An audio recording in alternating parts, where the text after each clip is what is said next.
केंद्र सरकार मुर्दाबाद मुर्दाबाद। शिक्षा मंत्री इस्तीफा दो। नमस्कार सर, मेरा नाम राहुल है। मैं भारतीय विद्यार्थी मोर्चा का मीडिया प्रभारी हूँ। आज हमारा ज्ञापन जो है नीट परीक्षा जो 120 क्वेश्चन सेम जो आए थे उसको लेकर हमारा जो ज्ञापन है। हमारी जो मांगे जो हैं 120 क्वेश्चन हम मान लेते हैं कि आए हैं। कई जो बीजेपी के जो मंत्री हैं वो भी कह रहे हैं कि 120 क्वेश्चन आना कोई बड़ी बात नहीं है। अरे 120 क्वेश्चन का लेवल देखो कितना बैठता है, कितने क्वेश्चन बनते हैं। तो हमारी इसमें मुख्य मांगे जो हैं कि धर्मेंद्र प्रधान जी को आगे आगे बाइट देनी चाहिए मीडिया के आगे, और ये कहना चाहिए कि हाँ मेरे से गलती हुई है। गलती हम एंटे की नहीं मान रहे, हम तो धर्मेंद्र प्रधान जी की मान रहे हैं, क्योंकि उनके नेतृत्व में जो बातें हो रही, कह देते हैं कि माननीय प्रधानमंत्री जी के नेतृत्व में हम विकसित भारत बनेंगे। कहाँ विकसित भारत बनेंगे? तो 22 लाख बच्चों का पेपर आप अच्छे से कंडक्ट नहीं करा पा रहे हो, और एक आप कहते हो कि हम विकसित भारत की तरफ बढ़ेंगे।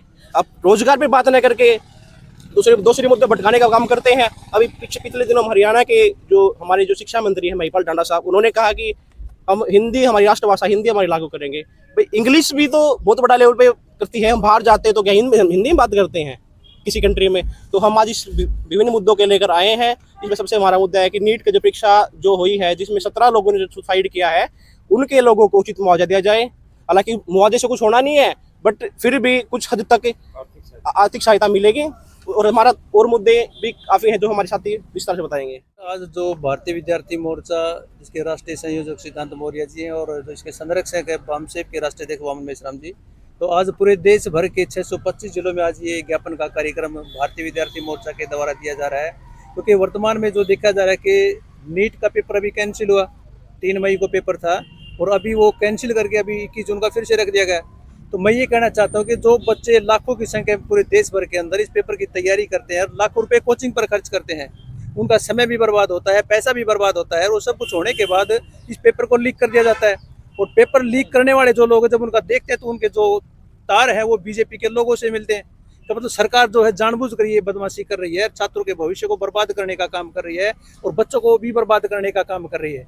क्योंकि इसमें क्या है कि जैसे बहुत सारे स्टूडेंट्स ऐसे हैं जो आर्थिक स्थिति जिन लोगों की कमजोर है वो कोचिंग नहीं ले पाते, और कोचिंग न ले पाने की वजह से जो डॉक्टरी का जो प्रोफेशन है उसमें वो जाना चाहते हैं उसे वंचित रह जाते हैं।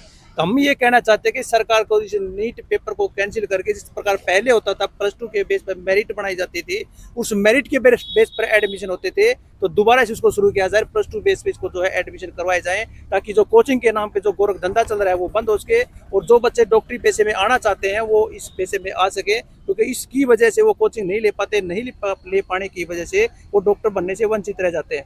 तो +2 बेसिस को दोबारा से शुरू किया जाए ताकि बच्चों कोचिंग पे लाखों रुपये खर्च करते हैं उसे वो बच सकें और उनका समय भी बर्बाद होने से बच जाए।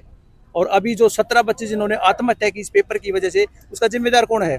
अब सरकार में जो आज जो नीट का जो चेयरमैन था उन्हें जिम्मेदारी ली कि हमारी जो कमियां रही है, तो कमियां रही तो 17 बच्चों ने जो आत्महत्या की उसकी भी जिम्मेदारी उन्हीं की है, क्योंकि उनकी वजह से उन्होंने आत्महत्या की ना।